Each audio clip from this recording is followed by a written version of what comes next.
conversation session, and we appreciate you taking the time to join us to celebrate this wonderful Heritage Month. Before we get started on the conversation piece, I wanted to also share that today morning, Council Member Chuktai presented a resolution honoring the rich, diverse, and vibrant, resilient community of the AAPI. So that was very well received. So thank you to all for who you are and all the commitments that you make. We all come together, the community members, the staff members with various experiences.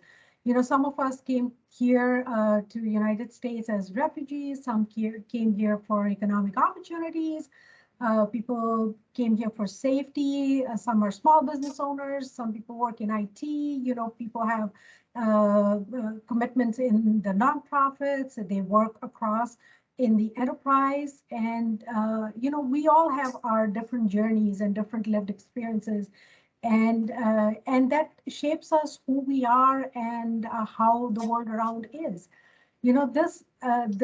This session today, the employee conversation session, is an opportunity to create a space of welcome, belonging, and understanding among the city employees. We just don't get to connect as often and interact other than our business relationship in the department, but there is so much that's in the in the enterprise that we should learn, love, and explore. So we are excited to welcome you to this conversation and incredibly grateful to our participants today. We have Dushani Dai, the city's CFO, in the finance department, and Rattana Sengsoulichanh, who is a senior planner in the community planning and economic development department. And they have graciously agreed to invite you all to listen and participate in the conversation today. So we hope that you all get inspired to learn about the diversity of the Asian American, I'll use the word AAPI culture, and the history and the diversity that we have in our own city staff. So I will now turn it over to Rattana and Dushani. Thanks, Karuna, and thanks for that warm introduction. And I just want to give a shout out to Naren, Michelle, Dushani, and all our MAPE members and volunteers for helping organize this month of series of events to celebrate AAPI Heritage Month at the City of Minneapolis. So again, my name is Rattana Sengsoulichanh. My pronouns are he, him, his, and I'm going to serve as a moderator, but then also a participant as part of this coffee talk with Dushani. And just for a roadmap for folks here today, we're going to use the first half or a good portion of our time just having a conversation between Dushani and I. And then later in the second portion of the program, we'll open up for audience participation. And that's when we'll turn off the recording so we can have more of a candid conversation.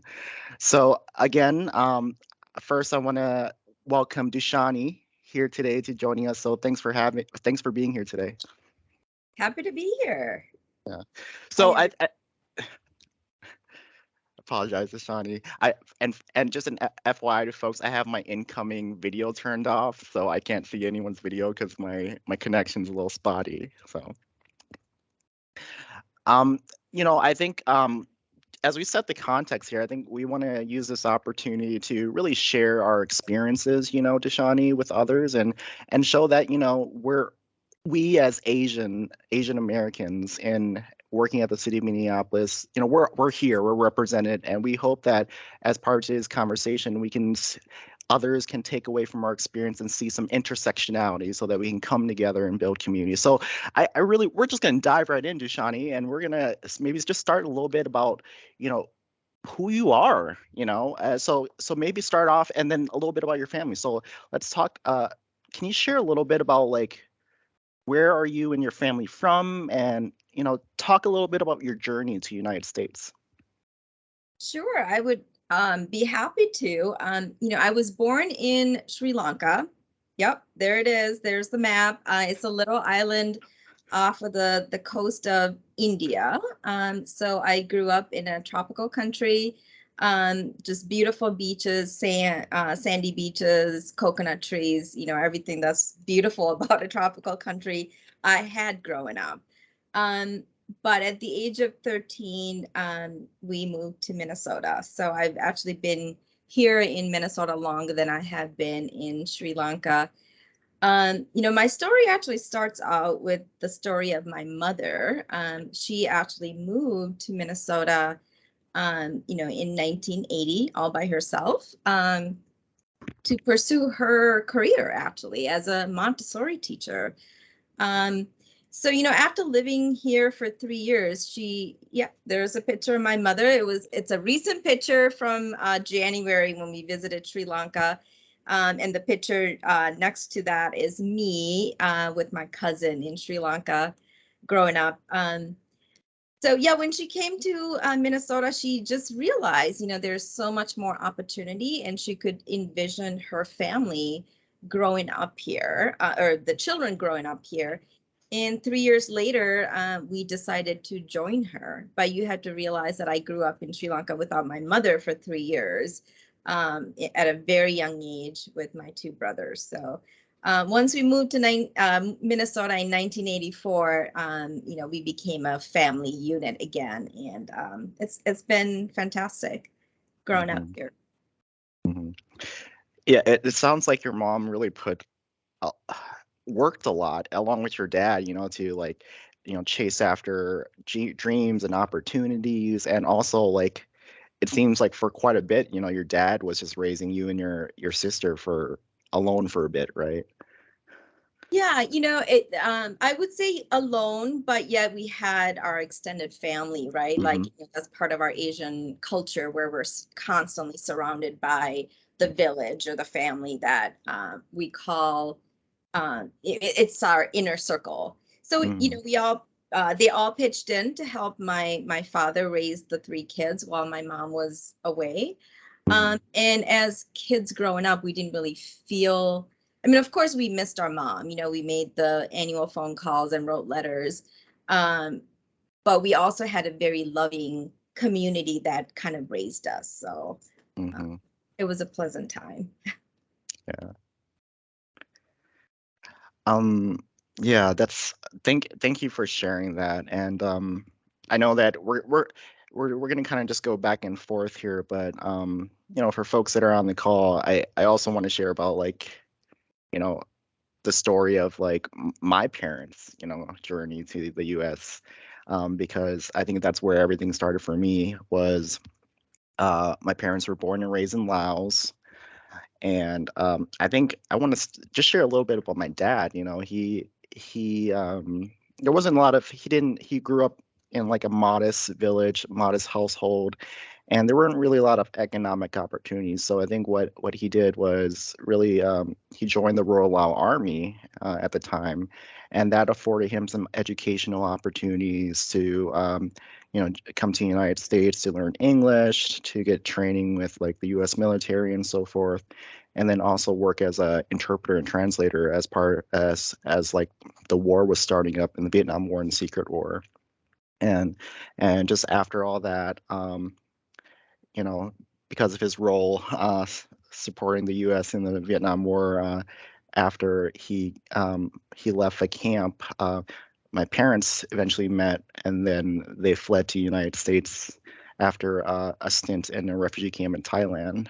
So they came to the U.S. in 1990. So I think I'm just so grateful, for all the sacrifice that they had. But it's just, it's sometimes it's just hard to just listen to them because it's just so traumatic. But I'm just so grateful, and I use every day as an opportunity to make the most out of the chances I get in the spaces that I'm in.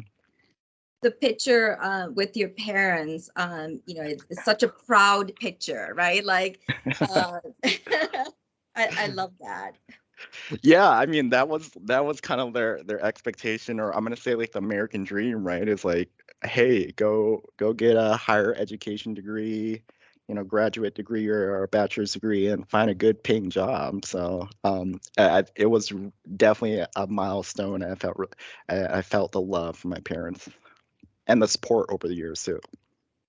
Yeah, I can certainly relate to that. Like once we moved to Minnesota, my parents brought a lot of insecurities with them when they moved here. They're always worried about the kids falling into the wrong hands and doing all the wrong things that they heard about America, right? Like drugs and one thing that they kind of instilled in us was the importance of education. And my mom, often reminded us of the sacrifice she made just so we can be here and use all the opportunities that she saw for us and that vision.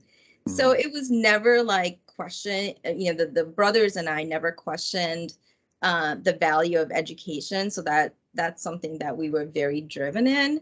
But of course, as you grow up, you try to like challenge and do things that you think is right. And maybe the parents are worried about losing our culture in the process. So, it was a fine balance, but that's just something I think you can probably relate to, and I can certainly relate to, just juggling the two expectations and what you want to accomplish with your life.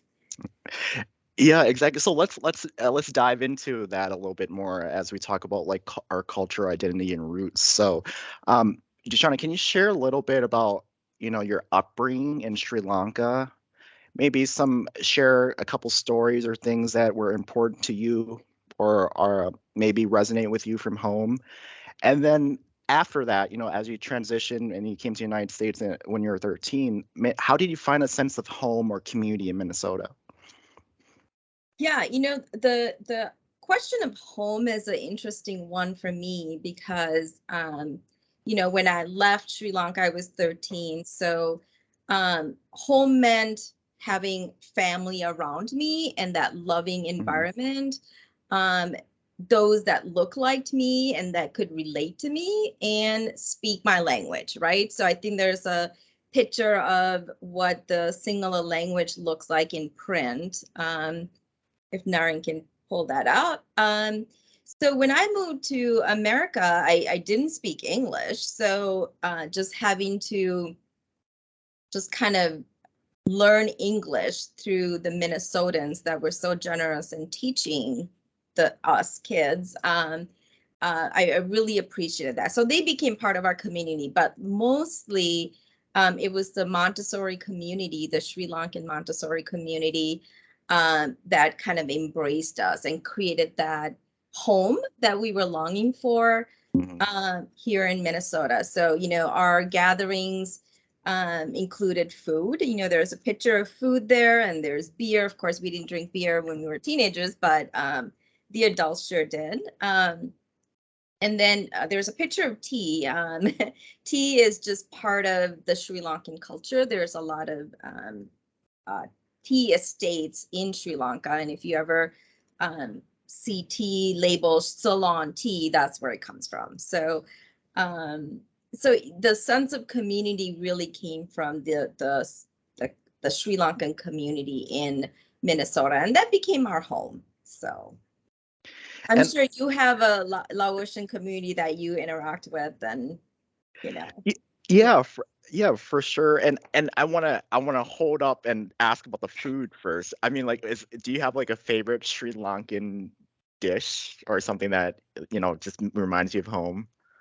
Well, it's a good question. There are so many things that I love about the Sri Lankan food, the spiciness and the aroma and everything that comes with it. The picture you see is like a very traditional, it's a rice and curry, like an ensemble. It gets wrapped, and then you put it in the oven and it comes up really warm, and the aroma is just like intoxicating.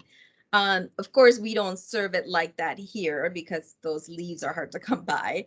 But in terms of like something that makes me feel really warm and fuzzy. It would be like having a cup of tea with a roti. Roti, the coconut roti is very Sri Lankan. It's very it's round, made of flour and coconut mix. And sometimes you mix in like onions and garlic and hot peppers to spice it up. It's very simple, but yet it just kind of makes you, what do they call it? Comfort food, right? Like, so that would be a comfort food for Sri Lankan like me. Mhm. Mhm. No, thanks for sharing that. Let's see. Well, I think you kind of asked a little bit about what the community looks like, or the Lao community looks like in Minnesota, but I think I always have a tough time when, maybe folks in this call can relate too. Like, people ask like where you're from.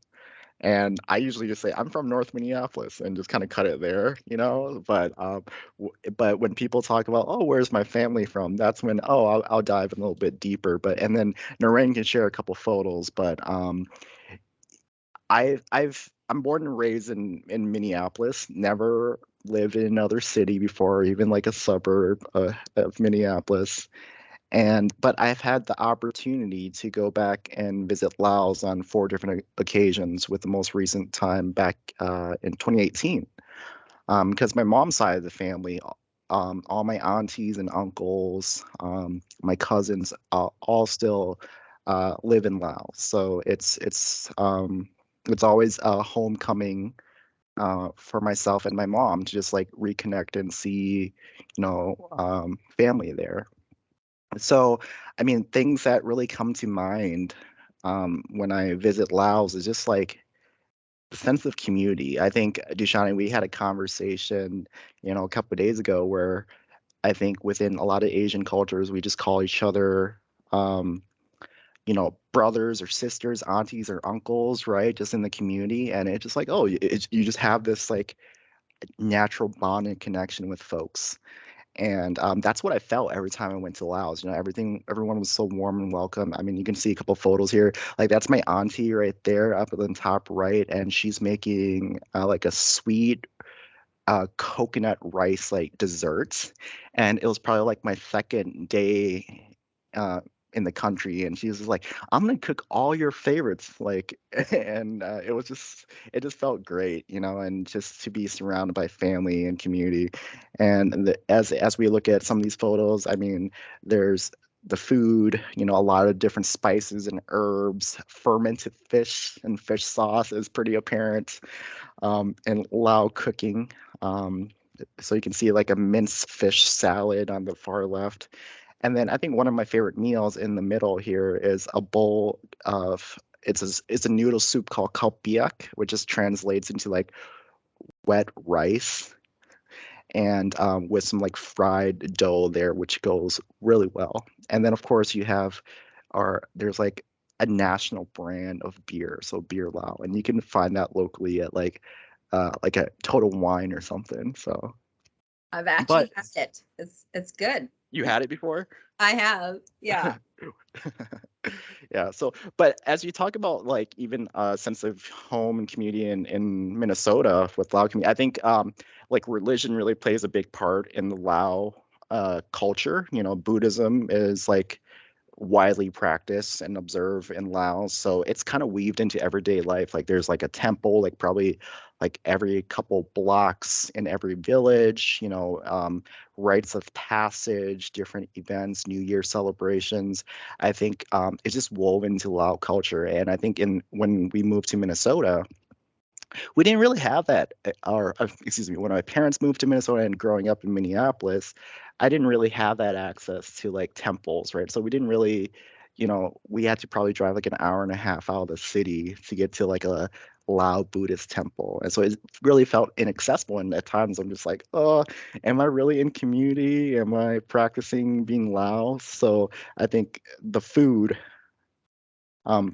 really makes me feel at home, and just being around and sharing it with, friends and family, and just learning how to cook makes me feel like I'm in community.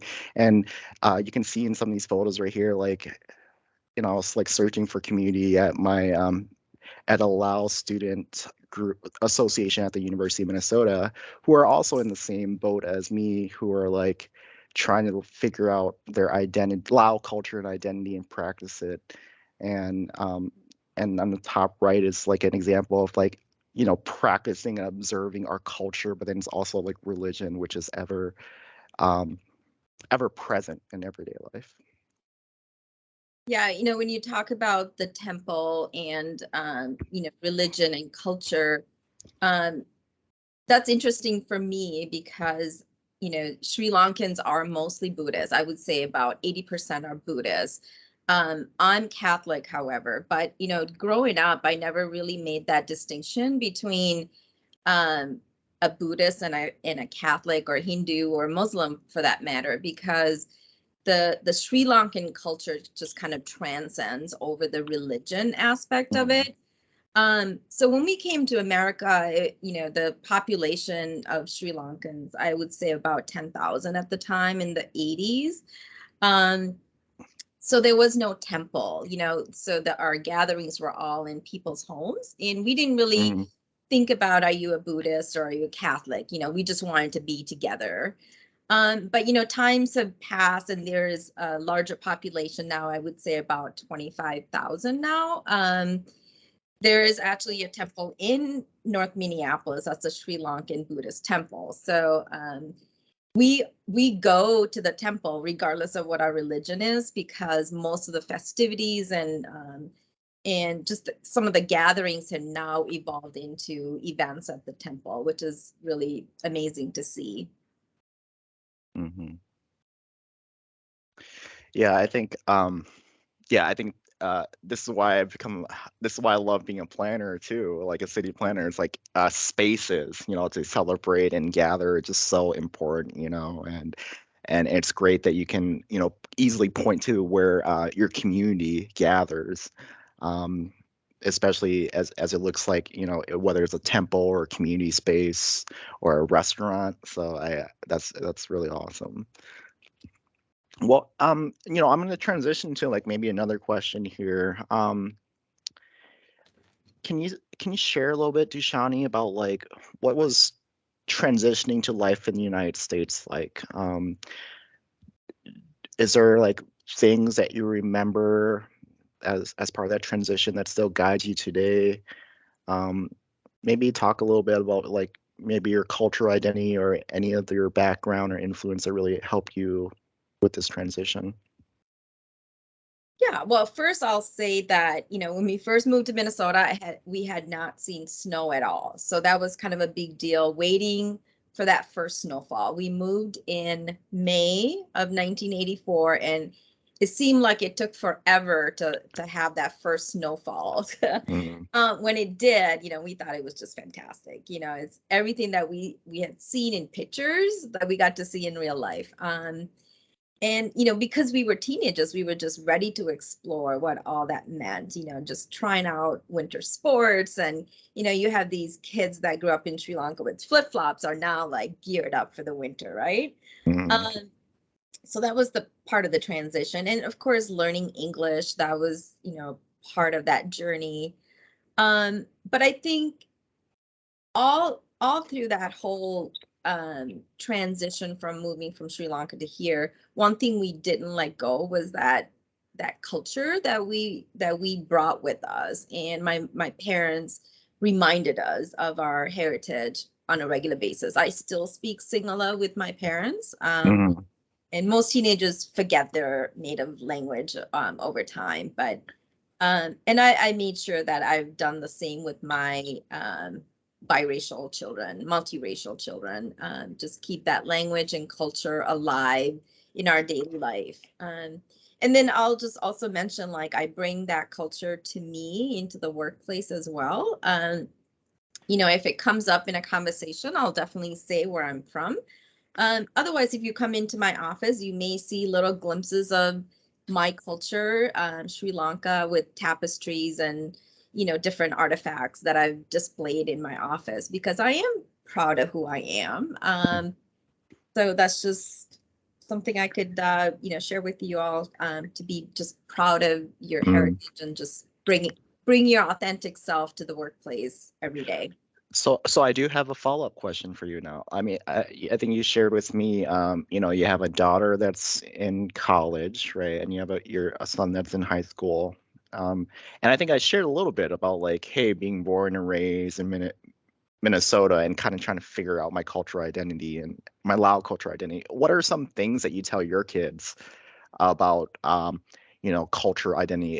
Is there any strategies or tips that you tell them as they navigate, you know, living in Minneapolis or in Minnesota? Yeah. You know, I think the journey for them is a little bit different than mine because you know, they don't have the same barriers that I had, right? Like learning English and all of that. Mhm.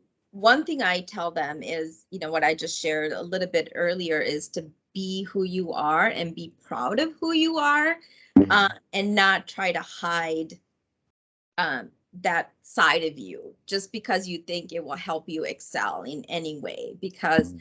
I would say, like, I'm a good example of like being able to just kind of retain my culture and my heritage and still be able to do what I want to do in a professional life and, you Mhm. know, make friends and do all the things that I wanted to do as a teenager. So, Mhm. Yeah, I mean, you know, as you were talking about like some of those like words that come to mind, right, for me, and like some of the things I heard growing up from my parents too was like, oh, like you have to fit in. There's words such as like assimilation, being part of this melting pot, right, in the U.S. And I think that's some of the things I struggled with too. And probably you had the same experience of like, hey, what does fitting in look like versus standing out? Because your physical appearance is different, but you have so much to offer and who you are and your identity from a cultural perspective. And like I still remember like growing up, and this is, and maybe a lot of folks can empathize too. There's a scene that's really il- illustrative of what I'm going to share. But if you are familiar with Fresh Off the Boat, there was like this show about Eddie Wong, who's I think is a Taiwanese American, and there was a scene where his mom was packing him like, you know, Taiwanese food and like dumplings and all sort of stuff, and he would bring it to school, but he would throw it away during lunch hour because he was like embarrassed about his food, right? So, and he was scared that he wouldn't fit in, so he went back to his mom and then asked her to buy Lunchables so that he can fit in with all the other kids. And, you know, I think about the context of like, hey, Lao food, you know, I was driving like fermented fish and papaya salad and things like that.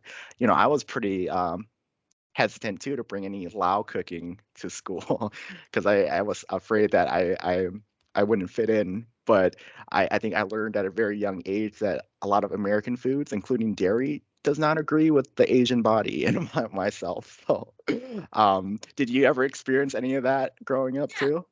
Yeah, of course. I was so happy that we had school lunches, right? So you don't have to Yeah. deal with bringing your own food. And I think times have changed now too. Like we celebrate with variety of foods nowadays, so it's Mhm. not as a big deal as it was maybe when I grew up in the 80s here in America. And I look at my children, and you know, my daughter goes to University of Chicago, and in their school cafeteria, they bring in different chefs on a rotating schedule, Mhm. and whether they like it or not, they get to try out Asian food because that's Mhm. the menu that day. So I think it's celebrated a little bit more nowadays than maybe when you and I grew up, where we had to try to hide our food. Yeah.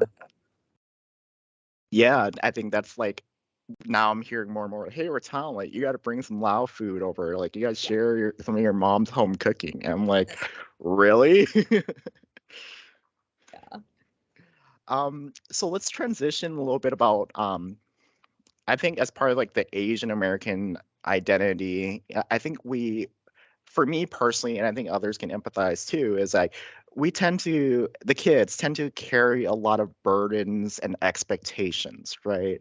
from our parents. And I think that can come from like the trauma, historical trauma, trying to escape poverty, escape like war.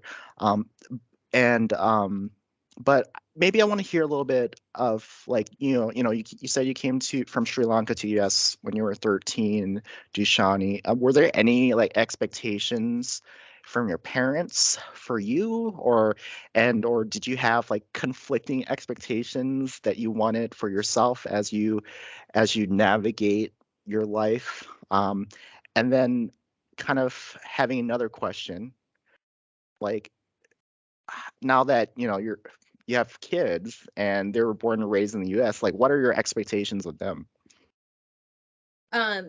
So the expectation of a good education was always like on the backdrop as we were growing up, right? Like there was no question that we were going to college, and they made sure that that happened with the financing and everything. They said, don't worry about the money. You just do what you need to do. We'll figure it out. So with that, the kids just excelled. So I'm talking about myself and my brothers in education.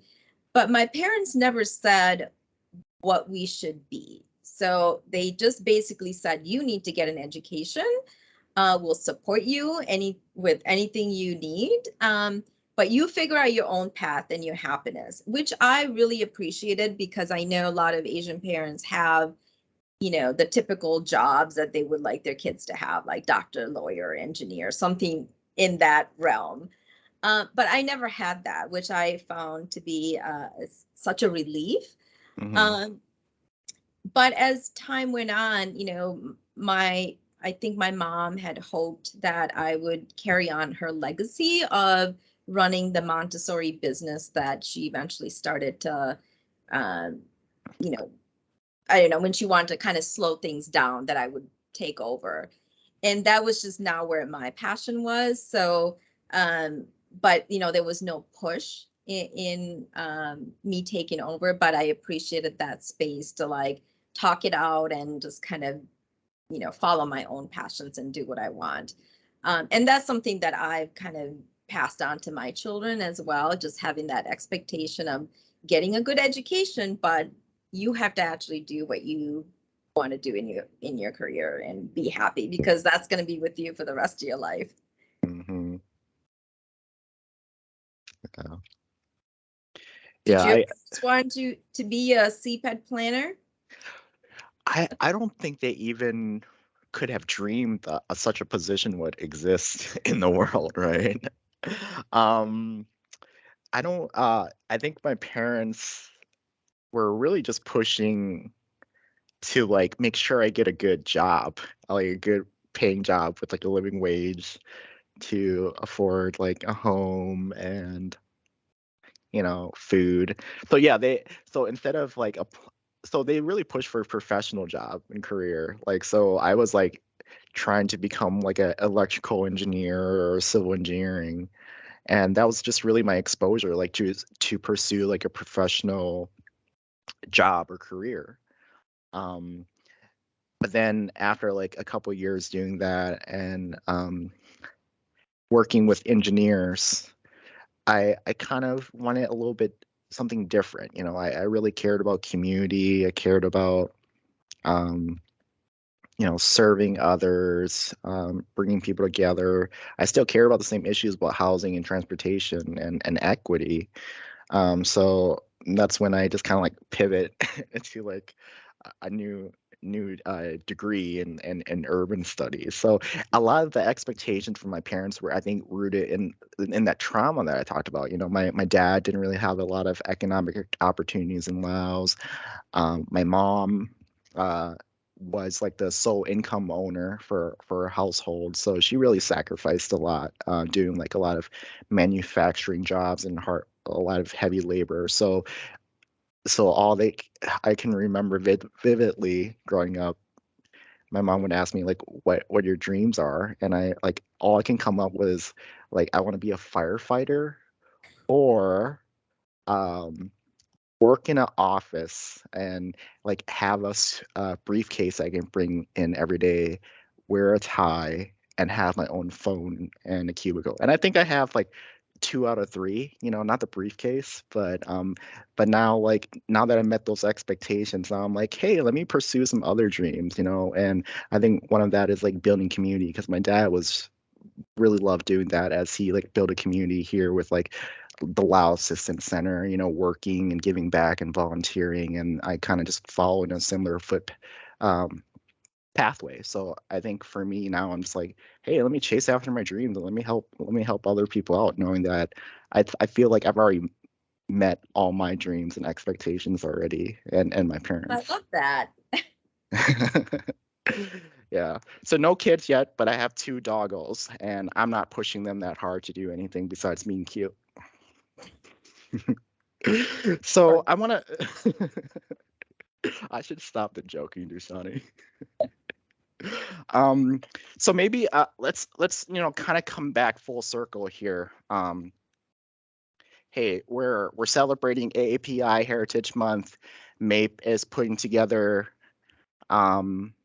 these series of events and to celebrate and bring together, staff across the whole city enterprise. So maybe kind of share a little bit about your experience and journey of coming to work in the city of Minneapolis, and then maybe talk about like what kind of sources did you have available to you, who helped you along the way, and just talk about what keeps you going, what gives you strength. Yeah, my journey into government service started actually with my father. Like getting out of school, you don't like automatically think, hey, I want to start working for, government. So when I started at Hennepin County, my father also worked at Hennepin County, and that was not by accident. He pressured me to apply for jobs at Hennepin County because they have a different mindset about like stability and pension and all of that. And I didn't want any of that. I just wanted to, work in the private sector and make lots of money. Coming out of college, you have student loans to pay. But just to like stop him from nagging me, I applied, and next thing you know, I'm hired, and I love the work. I enjoyed the work, and I've spent 20 years plus between Hennepin and Ramsey County, going back and forth a couple of times, and here I am at the city of Minneapolis. But I have to say, like, I had, the education was always with me. So anytime you apply for a job, that's like the minimum requirements, right? Like you got to fit that. But along the way, I had amazing bosses and mentors, some formal, some informal, that just kind of coached me and guided me throughout my entire career. So that's just been something that I value as a person, as a professional.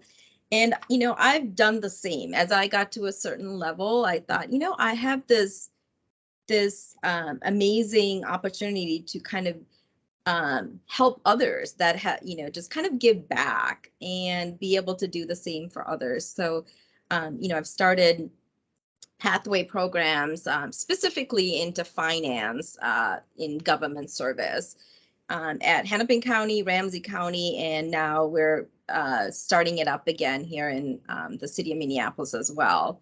And I will, also offer to be a mentor if one would just like to have coffee with me, just informally, just to connect. I'm certainly willing to do that. So just want to put that out there. Yeah, so that's what I've been up to here at the city, and happy to connect with anyone that would like to meet with me.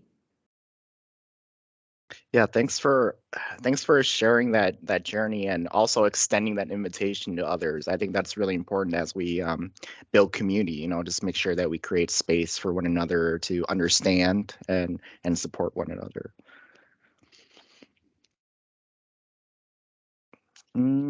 Let's see here.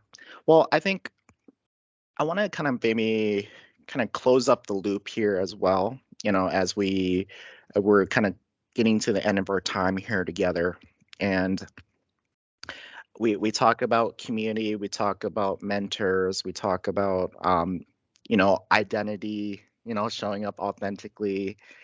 Do you have any you have in the audience other MAPE members and volunteers, you have folks and peers and colleagues across the city who are just trying to learn more and listen. Do you have any reflections as we end our conversation, and is there any takeaways or things you want to communicate to everyone here? Yeah, I think that sense of community that I talked about, I just want to emphasize that so much, because that sense of community got my family through when we first moved to America. And I think that's what MAPE does, right? Like creating that sense of community in the workplace. So if there are others that haven't joined because they didn't know about it, I would encourage to just kind of pass the word around, because there could be a whole bunch of others that would like to be part of that Minneapolis community, just to reflect and just kind of have that sense of belonging, to create a sense of home within the enterprise. Mm-hmm. Do you want to take questions from the chat? No, Rattana? How do you want to do that? Because we have Yeah. about 20 minutes left. Yeah. I think maybe what we'll do now is I just want to call out from a technical perspective. Naren will, in a little bit, turn off the recording after I say now. But I just want to say, so that we can talk more candidly, but I just want to thank everyone for attending this event, and please look forward to other MAPE events, and including one in a couple weeks from now. So I'm going to ask Naren to end the recording so we can have a little bit more of a candid discussion with participants. Thank you.